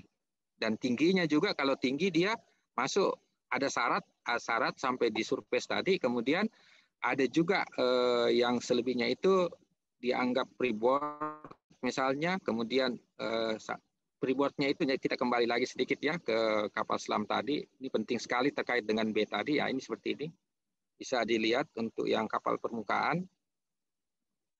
Draftnya itu seperti ini misalnya, kemudian di atasnya itu freeboard. Nah, jadi kalau kita bicara tentang kapal selam, kapal biasa ya, kapal biasa. Jadi freeboard tambah draft ini sama dengan H tentunya ya. Kemudian kalau kita bicara sailnya ini berarti ini perlu diketahui terkait dengan 7 kilo yang dimaksud itu dalam rangka penentuan ukuran utama daripada kapal. Baik, saya percepat ya, cepat. Berat sudah, uji komponen, kemudian uji performance, gerak lurus zigzag, gerak turning, kapal sesuai dengan misi kapal. Kemudian ini harus dibuat videonya dalam durasi 5 menit ya. Kemudian video dipersiapkan, pastikan dalam setup MP4, kemudian resolusinya itu minimal rasio 720 piksel ya. 1280 kali 720. Nah, supaya kualitas videonya itu bisa dilihat dengan baik gitu. Mungkin yang terakhir adalah penentuan pemenang. Ya, penentuan pemenang itu beberapa komponen yang akan dinilai. Yang pertama kecepatan daripada kapal selam, ya, kemudian manuver daripada kapal selam. Di sini ada beberapa aturannya, ya, nanti dibaca kembali di buku panduan. Dia harus seperti apa, ya, kalau misalnya menabrak daripada rintangan yang dianggap ranjau, ya, dalam event ini, itu akan pengurangan nilai. Kami telah memberikan rumus pendekatan atau persamaan pendekatan untuk penilaian kapal selam ini terdiri daripada kecepatan dan manuver serta pelanggaran-pelanggaran yang dilakukan selama lomba. Selebihnya untuk peluru kendali yang digunakan, kalau misalnya peluru kendalinya tidak difungsikan atau tidak bisa digunakan pada saat lomba, nilainya akan 0. Selanjutnya, ya,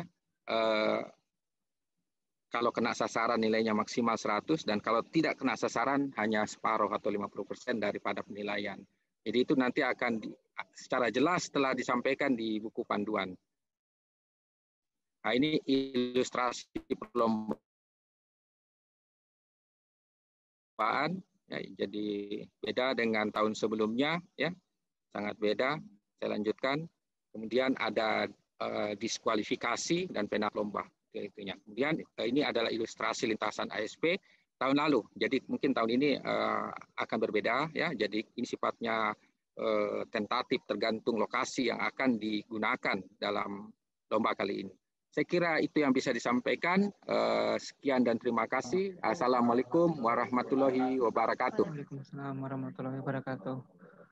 Baik, terima kasih atas paparannya Bapak Andi Haris.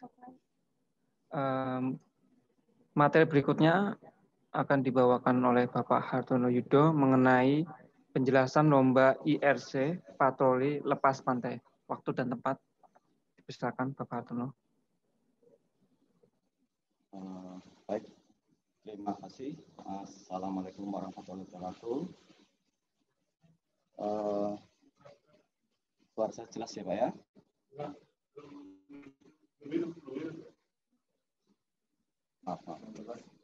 Siap. Jadi seperti lomba-lomba yang terdahulu bahwa untuk KKCTBN ini pasti ada lomba autonomous, ada IRC, ada lomba FRC. Pada kesempatan ini saya akan menjelaskan mengenai lomba pembuatan dan performa prototipe kapal patroli laut lepas yang menggunakan IRC, ya, atau Electric Remote Control.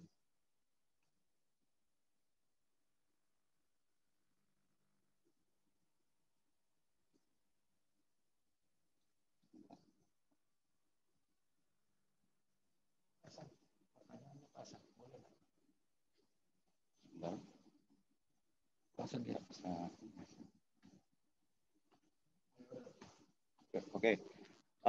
Pada jenis kontes ini, peserta membuat model kapal patroli laut lepas dengan persenjataan misil anti udara yang dilengkapi piranti lunak, tenaga penggerak baterai, dan remote control untuk pengendalian kapal. Model kapal yang dibuat diperlombakan performanya untuk menyelesaikan misi lintasan yang telah ditetapkan. Jadi tadi dari pihak desain Pak Arif, ya, dari UI sudah menjelaskan bahwa kapal-kapal patroli lepas pantai itu ada beberapa macam, yaitu ada penjelajah, perusak, frigate, sama konvoy, ya.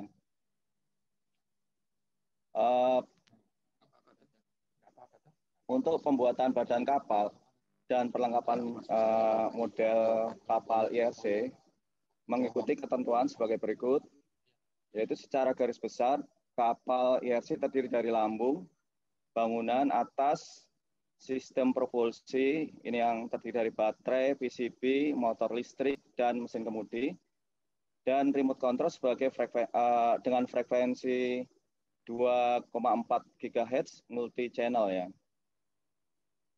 Setiap tim diwajibkan untuk membuat desain dan prototipe kapal yang dikerjakan oleh tim, ya, bukan hasil dari pihak lain atau kita beli dari aprian, ya, yang model jadi.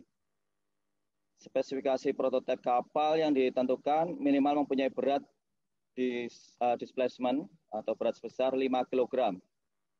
Nah, tadi bedanya dengan autonomous tadi adalah 7 kg. Kalau ini yang IRC 5 kg. Kebutuhan daya motor listrik dengan voltage baterai maksimum 2200 mAh dan ampere maksimumnya adalah 120 ampere. Prototip kapal sebaiknya memiliki saklar otomatis untuk dihentikan dalam keadaan darurat. Prototip kapal sebaiknya kedap air untuk menghindari masuknya air ke dalam lambung dan mengenai peralatan elektronik. Kapal dilengkapi persenjataan misil udara dibuat menggunakan bahan bakar alkohol atau kompresor udara minimal berjumlah 1 buah. Ini di sini adik-adik mahasiswa bisa mungkin tidak menggunakan alkohol atau kompresor, mungkin bisa menggunakan pegas untuk meluncurkan misil ya. Jadi ini hanya salah satu cara untuk melepaskan misil ya. Bisa dengan bahan bakar alkohol atau dengan kompresor udara. Sistem peluncur misil menggunakan remote control yang terpisah dari remote yang lain yang mengendalikan kapal. Jadi dia memiliki remote untuk melepas misil sendiri. Kecepatan kapal dikendalikan dengan remote control melewati tracking lintasan yang berupa belokan atau lurus. Ini akan dibatasi oleh bola lintasan yang diibaratkan adalah ranjau laut. Tidak boleh disentuh oleh kapal tersebut ya IRC ya, karena kalau tersentuh secara nyata berarti kan meledak ya, kapal itu akan tenggelam nanti ya. Jadi kita harus menghindari lintasan bola tersebut. Waktu tercepat kapal dari garis start sampai finish menjadi penilaian. Gambaran di atas merupakan ilustrasi perlombaan ya. Setelah selesai menjalankan misi keluar ranjau, selanjutnya kapal diuji kemampuannya untuk menembak misil udara. Ya, dikontrol dengan remote pada objek diam setinggi 0,5 meter di atas air. Jadi nanti jarak dari kapal terhadap lintasan adalah 2 meter. Tinggi dari objek yang akan ditembak adalah 0,5 meter. Jadi prototip persenjataan misil kapal patroli laut lepas menggunakan sistem penggerak alkohol atau kompresor udara yang relatif tidak berbahaya. Jadi ini disarankan menggunakan ini untuk desain dan cara pembuatannya bisa dilihat pada link di bawah. Jadi tadi saya sudah menceritakan bahwa bisa pakai pegas juga ya. Untuk sistem penilaian proposal tidak jauh beda dengan yang model autonomous. Jadi kita harus memperhatikan bahwa proposal itu item-itemnya sudah punya skor masing-masing. Jadi banyak pertanyaan dulu bahwa kenapa kita nggak lolos proposal. Jadi ya ini setiap proposal ini adalah memiliki skor. Misalnya tadi Pak Andi Haris dari Autonomous menceritakan bahwa halaman muka itu memiliki skor. Jadi kalau kita nggak ada halaman muka, ya kita hilang. Sudah, kalau di sini 5, ya skornya 5 ya. Untuk lembar pengesahan 5, pendahuluan 5, desain dan spesifikasi ini ada 40. Oh maaf, ada 60 ya, ada 60. Terus ada bab 3, rancangan biaya dan waktu pengerjaan. Ini anggaran biaya ada 5. Jadwalnya, schedule pembuatannya adalah 5. Ada bab 4 penutup, ada daftar pustaka 5. Dan lampiran ini terdiri dari biodata anggota, tim, ya. Ini ada 5 skornya. Total dari skor masing-masing adalah 100 jadinya ya. Jadi tadi di garis besari kalau kita nggak ada item yang di atas, berarti skor kita sudah berkurang. Ya. Untuk penentuan finalis, peserta dinyatakan lolos seleksi proposal wajib membuat prototipe sesuai proposal yang ditulis tadi ya, dengan membuat video dan laporan kegiatannya. Jadi dengan lomba IRC ini tipenya nanti kita akan nilai 10 besar. Habis itu dari 10 besar kita akan ambil 5 besar. Dan 5 besar itu akan kita lakukan kontes secara luring ya. Jadi ini peserta nanti ada kesanggupan bila mereka lolos 5 besar, dia sanggup untuk datang melaksanakan lomba secara luring. Untuk penilaian selanjutnya, untuk yang lolos 5 besar ini ya, ini ada video berupa perkenalan anggota tim, uraian misi kapal, proses pembuatan lambung, pemasangan peralatan kemudi, pemasangan permesinan, pengukuran berat, uji coba komponen, uji gerak lurus atau zigzag, uji gerak turning, uji coba kapal di kolam sesuai dengan misi kapal. Jadi kalian harus menampakkan videonya, item-itemnya adalah dari 1 sampai 10 itu harus ada. Karena kalau tidak ada juga akan mengurangi nilai juga. Terus untuk laporan dan analisa uji, ini ada halaman muka juga, ada lembar pengesahan, ada bab 1, bab 2, bab 4, daftar pustaka, dan lampiran rekod pengukuran dan tracking tadi ya. Ini totalnya ada 100 skornya. Ya. Dan setiap tahap alur proses pada video diawali dengan narasi. Jadi kita tidak serta-merta hanya menampilkan gambar, tapi kita harus ada narasi. Ya. Penentuan pemenang. Penentuan pemenang berdasarkan lomba performa yang dinilai berdasarkan komponen sebagai berikut, yaitu kecepatan. Penilaian kecepatan itu ada NT ditentukan berdasarkan waktu tempuh melewati lintasan yang akan ditentukan saat perlombaan. Untuk manuver, penilaian ditentukan berdasarkan waktu tempuh dan keberhasilan melalui lintasan. Berdasarkan 2 komponen penilaian tersebut, maka total penilaian performa kapal cepat listrik dengan sistem kendali jauh adalah sebagai berikut, yaitu dengan rumus N sama dengan 2 kalikan dalam kurung 600 dibagi NT ditambah KL kalikan 10 dalam kurung ditambah P. Jadi ini 600 ini kita diberikan waktu 10 menit. Jadi kalau anggap 1 menit adalah 60 detik, berarti 60 kalikan 10, 600. NT adalah waktu tempuh dari waktu start sampai finish. KL adalah keberhasilan melewati lintasan, ini maksimum 4 poin. 10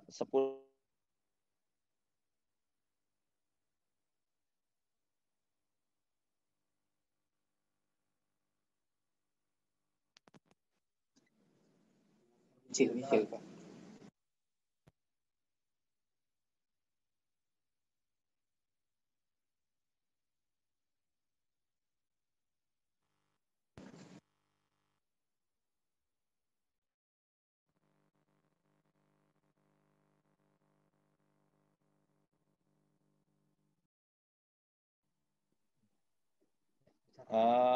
Tes, maaf tadi ada gangguan.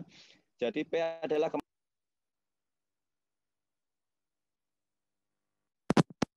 bila P 0, ini berarti dia tidak dapat meluncurkan misil. P50 senjata dapat meluncur. P100 berarti dia dapat meluncur dan tepat sasaran.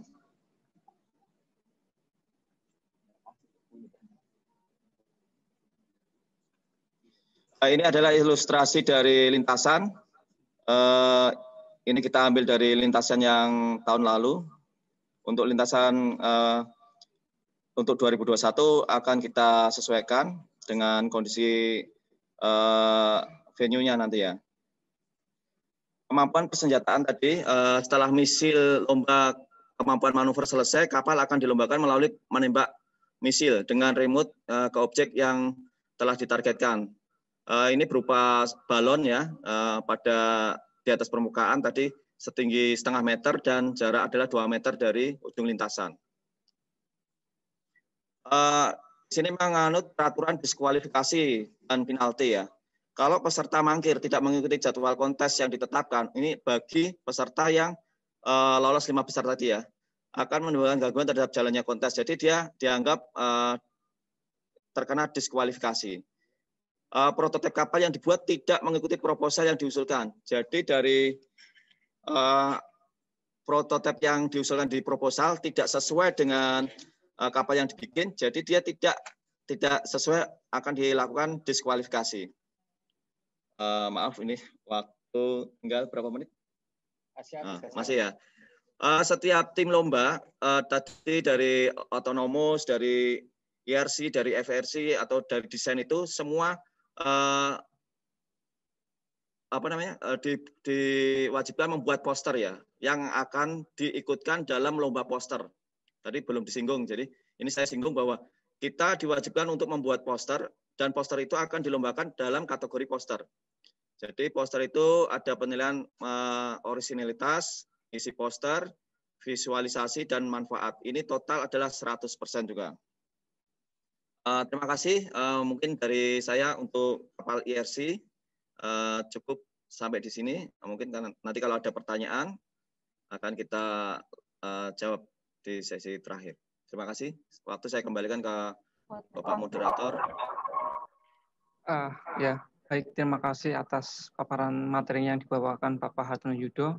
Menginjak materi berikutnya, penjelasan mengenai lomba full engine remote untuk kapal patroli pesisir yang akan dibawakan oleh Bapak Richard P. Luhu 5. Waktu dan tempat, monggo Bapak.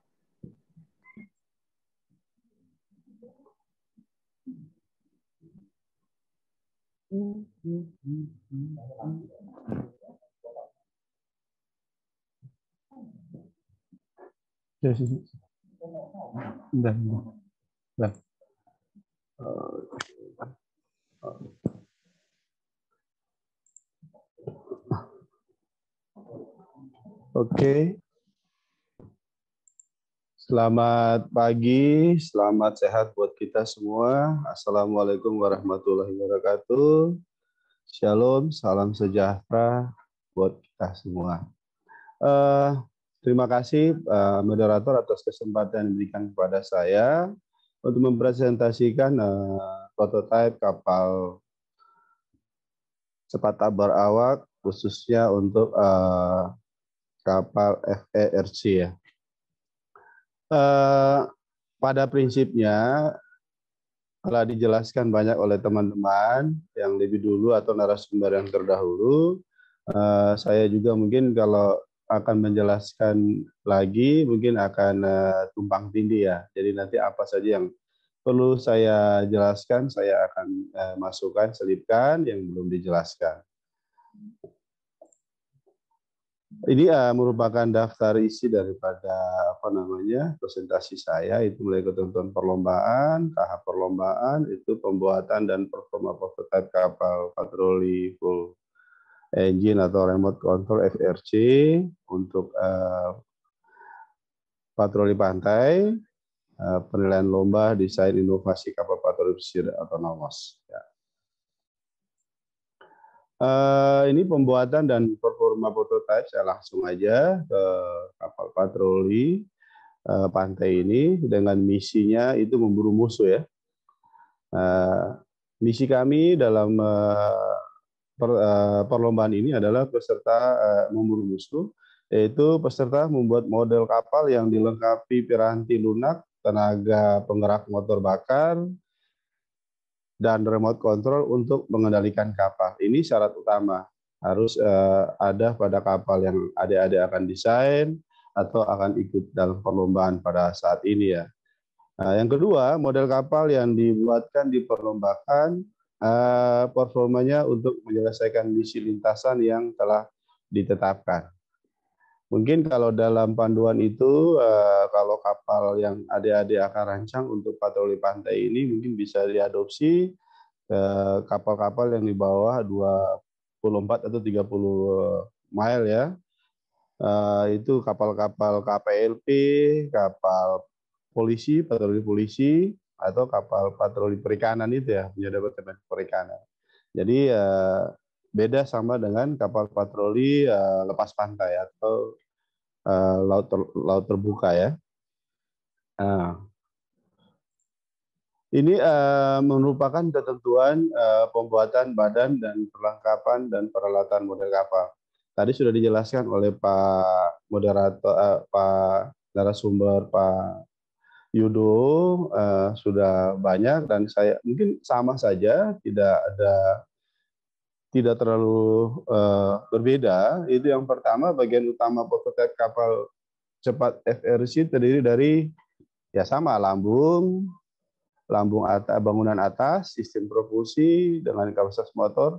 Ini agak beda karena kita menggunakan bahan bakar, jadi maksimalnya menggunakan 32 cc ya.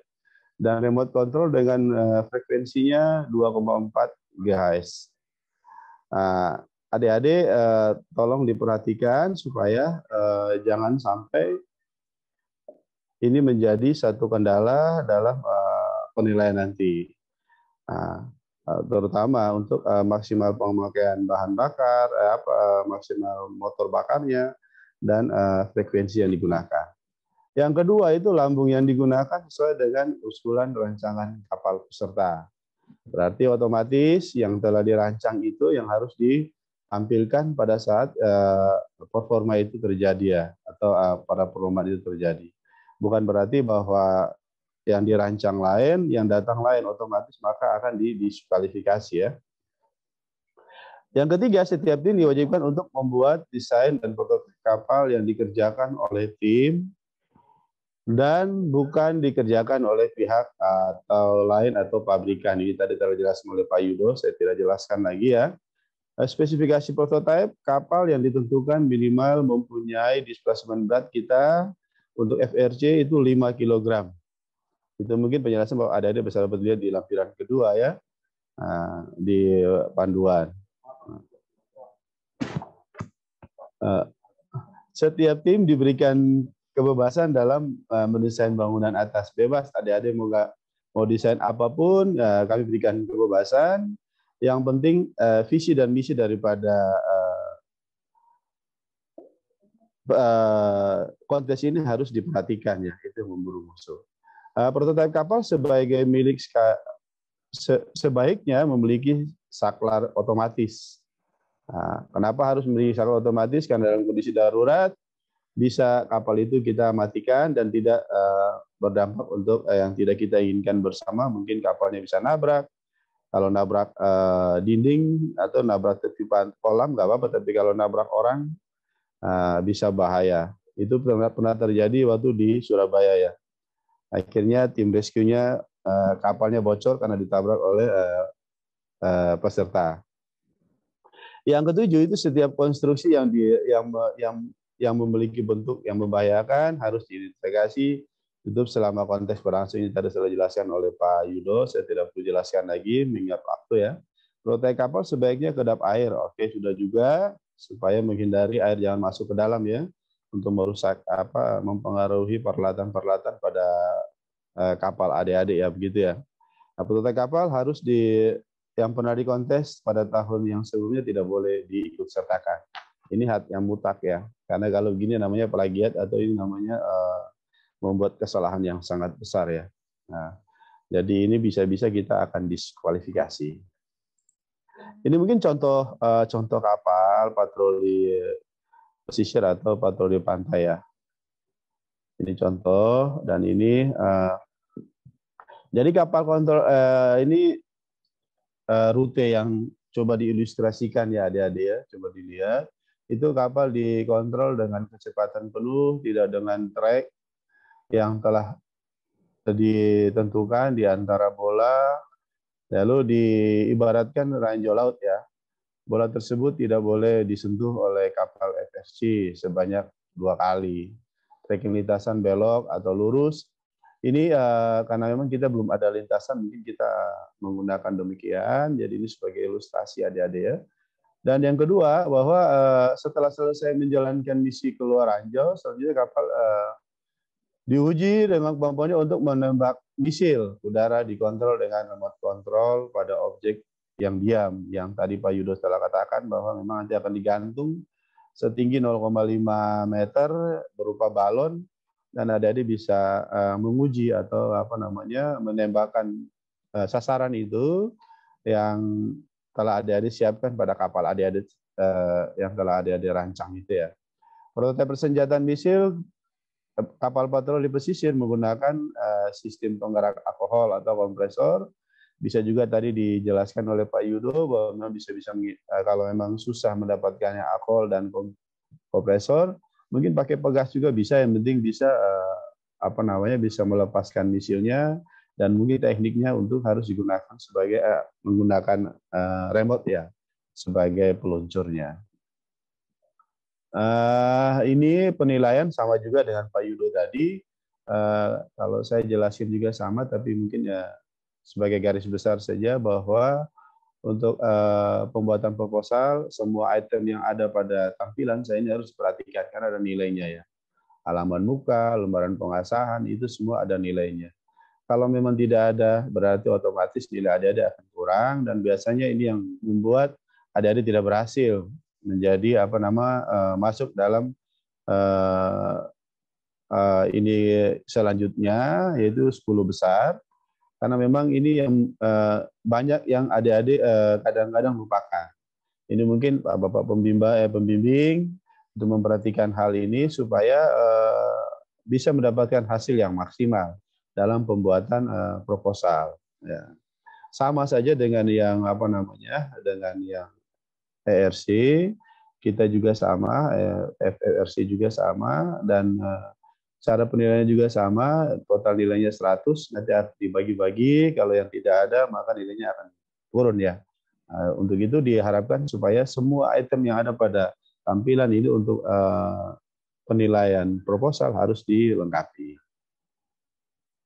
Ini pedoman untuk setelah mendapatkan adik-adik berhasil masuk sebagai 10 besar ya, sebagai 10 besar, otomatis adik-adik akan membuat video ya, Video ini juga sama dengan tadi Pak Yudo telah jelaskan, narasumber terdahulu, bahwa ini mesti semua dilengkapi ya, semua dilengkapi, itu mulai dari perkenalan anggota, uraian misi kapal, jika dijadikan kapal sebenarnya itu bagaimana, proses pembuatan lambung kapal, pemasangan peralatan kemudi, dan lain-lain sebagainya sampai pada uji coba. Begitu juga untuk sampai pada proses itu harus divideokan sebaik mungkin supaya kita sebagai Dewan Juri dapat melihat dan dapat menilai. Video yang terbaik mendapat nilai yang terbaik, dan video yang memang kurang baik juga mendapatkan nilai yang kurang baik ya. Di sini juga ada proses sampai kepada zigzag gitu ya. Ada harus lakukan itu ya.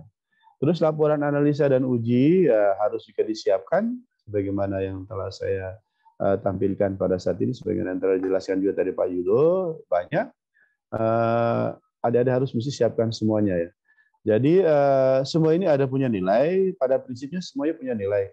Otomatis harus diperhatikan dan tidak boleh diabaikan. Kalau diabaikan mungkin adik-adik akan menyesal karena memang nilai-nilai akan kecil dan tidak bisa berkompetisi selanjutnya. Mungkin itu dari saya sebagai penjelasan tambahan untuk kapal patroli full engine elektrik. Terima kasih Pak Moderator atas waktu yang telah diberikan kepada saya. Terima kasih. Baik, terima kasih Bapak Richard atas paparan materi yang cukup